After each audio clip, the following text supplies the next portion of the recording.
MSNBC's Andrea Mitchell reports. NBC's chief foreign affairs correspondent, Andrea Mitchell. Vanity Fair's national editor, Todd Purdom.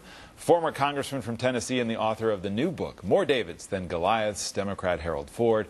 And chairman of the House Republican Conference, Indiana Congressman Mike Pence. Well, welcome to all of you. There's a lot to get to, and the economy is still the top issue and something I talked a lot with Leader Boehner about. First of all, in the context of the president's performance, here is his approval ratings as measured by USA Today Gallup this week. Approval at 41%, disapproval at 53%. Charlie Cook, who's the influential editor of the Cook Political Report, writes this about the economy, that it is a millstone around Democrats' necks, and there is not a lot they can do about it. Even President Obama, speaking to a small business on Friday, acknowledged this. Progress needs to come faster. Our job is to make sure that happens. So then, Congressman Ford, what do Democrats do for economic growth to get people back to work? I think two things. First, we've done a lot. They preserved the U.S. car industry. They saved the financial industry from going over the brink. They passed the big stimulus. The problem is a majority of Americans aren't experiencing the benefit of this legislation yet, which is why I think two or three other things have to be done.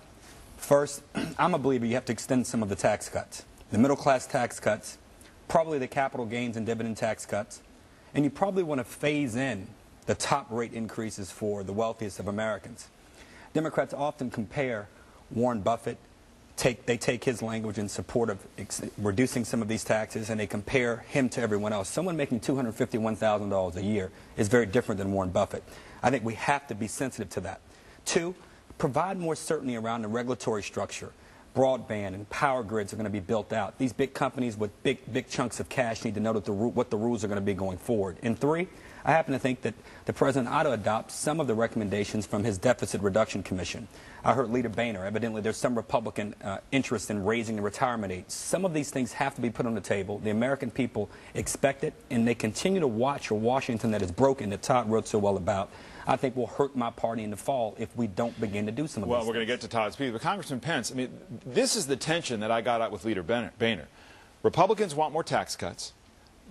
It seems to me they acknowledge that they are not paid for, and yet at the same time they want tax cuts, but they're so worried about the deficit. How do you resolve that tension? Well, I think the way you resolve it is you focus on jobs. I got to tell you, when I'm home in Muncie, Indiana, people are asking the question, where are the jobs? I mean, we have more than 14 million Americans unemployed.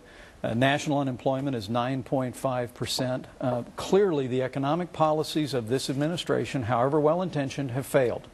And we've got to do something different. And it's not just about preserving the tax relief of 2001 and 2003, David. It is also about beginning to embrace the kind of spending discipline and reform. But Congressman, you're asking Americans to believe that Republicans will have spending discipline when you're saying extend the tax cuts that aren't paid for and cut the deficit. How is that a consistent, credible message? Well, I understand the credibility problem, David. You know that during the first 6 years of this decade, I spent most of my time fighting against runaway spending under Republicans. I opposed No Child Left Behind. I opposed the Medicare prescription drug bill.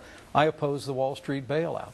What the American people are starting to see is that Republicans on Capitol Hill get it, and that Democrats from the White House to Capitol Hill just don't get it. You just heard Carol Browner here on the show say that they're intending, I think she said possibly, to use the lame duck session to pass a national energy tax. I mean, that is outrageous. What the American people know is necessary to get this economy moving again is get federal spending under control and preserve and promote the kind of policies and taxes but I just want to be clear. So if you jobs. want more tax cuts, you would be very specific in saying how they'd be offset with spending cuts as well, since they will not be paid for. You acknowledge tax cuts being extended cannot be paid for. It would be borrowed money. Well, no, I don't acknowledge that. I mean, the reality is that I think it's apples and oranges. It's something that John Boehner was talking to you about. Here in Washington, D.C., they talk about tax cuts the same way they talk about spending increases, as though the government owned all of the money. They say, are they paid for? Well, I think deciding on a government spending increase is very different on whether or not we allow the American people to keep more of their hard-earned tax dollars. But as John Boehner just said, the most important thing right now is to get this economy moving again, to create jobs, and to get federal spending. But Harold, do Republicans have a problem here? This is the only reason that Democrats, my party, we have a fighting chance still in the fall of holding the majorities in both the House and the Senate. Because Mike and I are friends.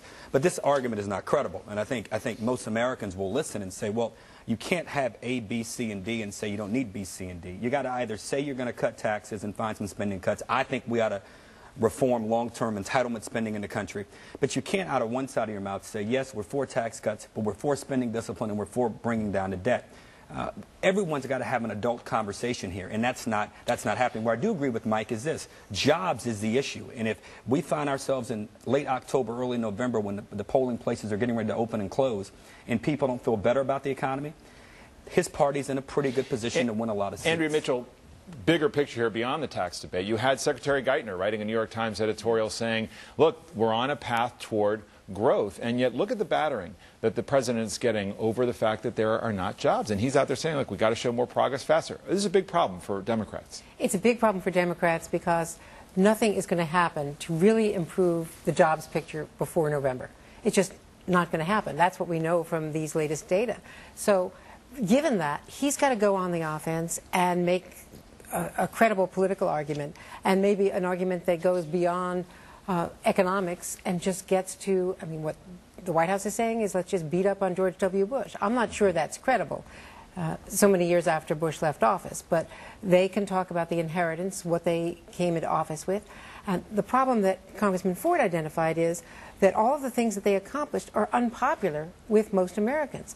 If you talk about the stimulus package, they have not really persuaded people that it worked because the jobs aren't there, the tangible evidence isn't there, and they don't like the bank bailout, even though most experts would tell you that it was necessary, despite the how unpopular it is. And the fact that the banks actually paid the money back, which is also an important fact that's overlooked. They have paid the money back. Congressman Pence is strongly opposed to it, as he's just described. Interesting that the minority leader Boehner opened the door on the retirement age. That was a very big opening, and one that I don't know if Congressman Pence agrees with it, because some Republicans may not want to follow the leader down that road. Do you agree with that? Should it be raised to 70? Look, I think it is absolutely imperative that we address all of the federal budget and have, and I like Harold's comment, we miss Democrats like Harold on Capitol Hill these days, have an adult conversation about domestic spending and about entitlements. But we keep talking about all these adult conversations. It's a narrow question, which is you're either for raising the retirement age or you're not. You can have a childlike conversation about it and just say whether you're for it or not. Look, I am for reforming our public entitlements for Americans who are far away from retirement. We need to keep promises to seniors that have been made. But put everything on the table. Make sure that people who are counting on Medicare or Social Security have the benefits they have.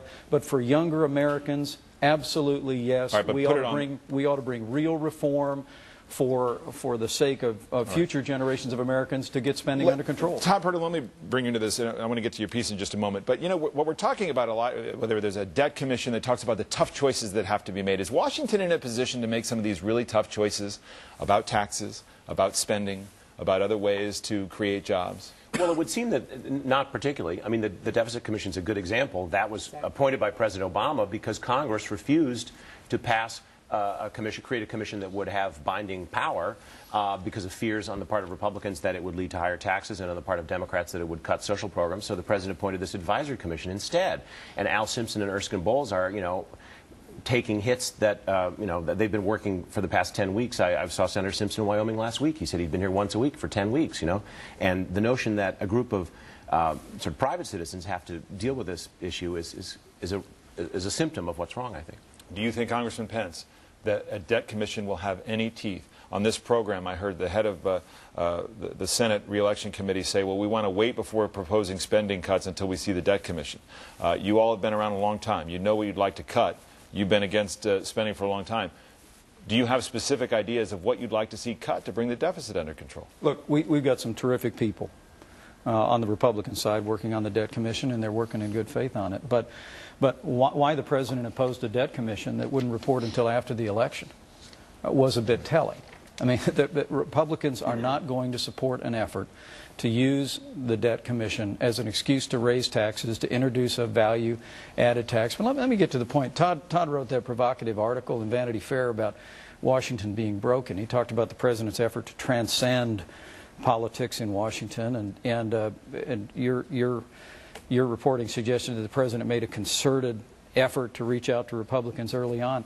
I got to tell you, this administration hasn't sought to transcend the politics of Washington, D.C. This has been the my way or the highway administration. From the stimulus bill forward, Democrats on Capitol Hill and in this administration have slammed the door on Republican ideas, have slammed the door on bipartisan proposals. And, you know, and again, I just saw on your program again this morning, the president saying, even though we handed the president a book of Republican solutions in February at our retreat, and he acknowledged that we've offered policy alternatives to stimulus, to budget, to energy, to health care, the president's back to that old saw that Republicans have no ideas, and I think that's the reason his approval rating is plummeting. The reason the president appointed the debt commission was because some senators who had supported it, including mostly Republican senators, abandoned it. So they couldn't pass the legislation which would have a debt commission with teeth. Well, I think there's a real concern, though, about, you know, going back to Andrews Air Force Base again. Was that back in 1990? Again, everybody gets all worried about spending and deficits and debt, and all of a sudden they come back from Andrews Air Force Base with a tax increase under George W. Bush, or George Herbert Walker Bush, excuse me. I think Republicans are very, very concerned, I think properly, that this debt commission pushed into the lame duck after the elections is going to be a vehicle to try and raise taxes on the American people, which is a profoundly wrong idea. This is why Todd's piece is so striking, because this is what the American people are so upset about.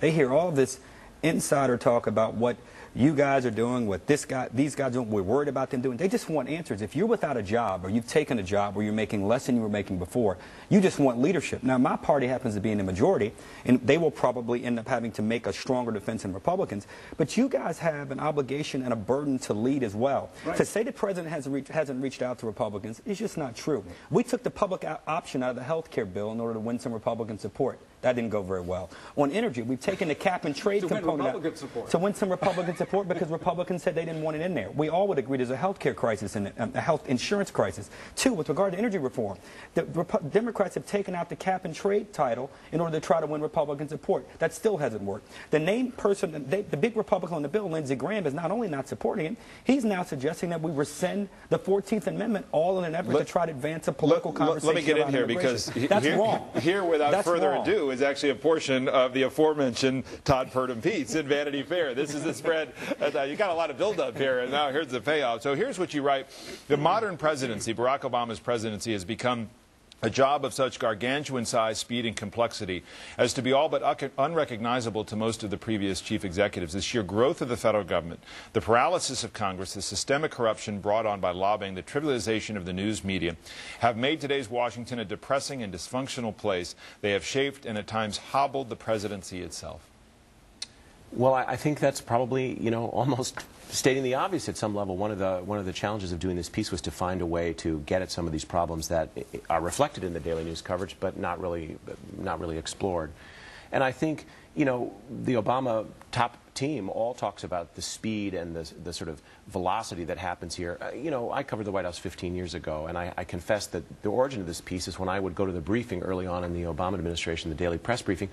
I found it, I couldn't imagine trying to work in the White House or cover a White House in this modern media environment, particularly where everything moves so quickly and everything rises to the top every hour, regardless of its importance, just because it's new. And the question of redistricting as well, Andrea, where you've got House members who are in increasingly safe districts around the country and where there's really not much of a premium put on compromise. No premium at all put on compromise. You've never had, not only in the House, but particularly in the Senate, a group that is less motivated because they're worried about the wings of primary challenges on their wings, less motivated to work in the middle. The kind of people that you now see talking about the Debt Commission, Erskine Bowles and Al Simpson used to work together and still try to work together, but you don't, particularly in the Senate, have any motivation to try to work on legislative solutions. I've got to do two things very quickly. Congressman Pence, the issue of Charlie Rangel. There does not appear to be a deal that's moving forward, and there are some reports that Republicans want to see an ethics trial go forward. What is your view on whether he ought to step down from his seat at this point or pursue a trial? If the allegations against Charlie Rangel are true, he should step down from Congress. But only Charlie Rangel knows if that's the case. We're in the trial phase right now. The opportunity for a settlement when 2 Republicans and 2 Democrats on the subcommittee were examining these charges, it has gone by the boards. And I really do believe that we ought to let Charlie Rangel have his day in court and let the process work. Harold, there's a lot of pressure on him from the White House down. What's the talk up in New York City? In New York, he continues to enjoy support from big and important quarters. He had a birthday party last night, which I understand Mayor Bloomberg said he was going to attend. I don't know if he did attend or not. A lot of other supporters did not go. And some others did not go. I think Mike's about right on this. If Charlie Rangel, whom I've known a very, very long time, wants to have a trial and defend himself, he has every right to do that. We should not ignore the fact this certainly has a political impact. I think it contributes to the narrative that people, or the thinking people have about Washington, that it's just not working. And I can only hope that if it happens, that it happens quickly. Can I say, though, David, real quickly, on this point of Washington not working, the problems of this administration are not because of the media. They're not because of lobbyists. They're certainly not because of decisive Republican minorities on Capitol Hill. Problems with this administration and Democrats in Washington are not listening to the American people. On the stimulus, on the national energy tax, on Obamacare, they have rolled over the will of the majority of the American people again and again and again. And now they're blaming the messengers for that. I want to move on. Otherwise, that's obviously a debatable point to folks around the table. But I would do, Andrew, I want to talk about Afghanistan, some horrific deaths of aid workers, their bodies coming back to America just earlier today, including from Afghanistan, excuse me, Tom Little, who was a doctor who was working over there. These were aid workers who went out in a very dangerous part of the country in the north and were apparently killed by the Taliban. This is a tough story to watch and just underscores how dangerous the country is. It's horrific. And the fact that the Taliban in the north felt empowered to go after these workers. Until now, the real threat was in the south, and perhaps the Taliban are being pushed north. The threat is going north. The fact is, Richard Engel, our own chief foreign correspondent, reported last night on Nightly News that he talked to Dr. Karen Wu, to one of those workers, one of those doctors, and she came to the NBC bureau and wanted to bring a camera with her. But so they felt it was just too dangerous. And this is exactly what Hillary Clinton has been trying to do. More civilian projects, not viable. All right. Thank you very much. We'll leave it there. We'll be right back.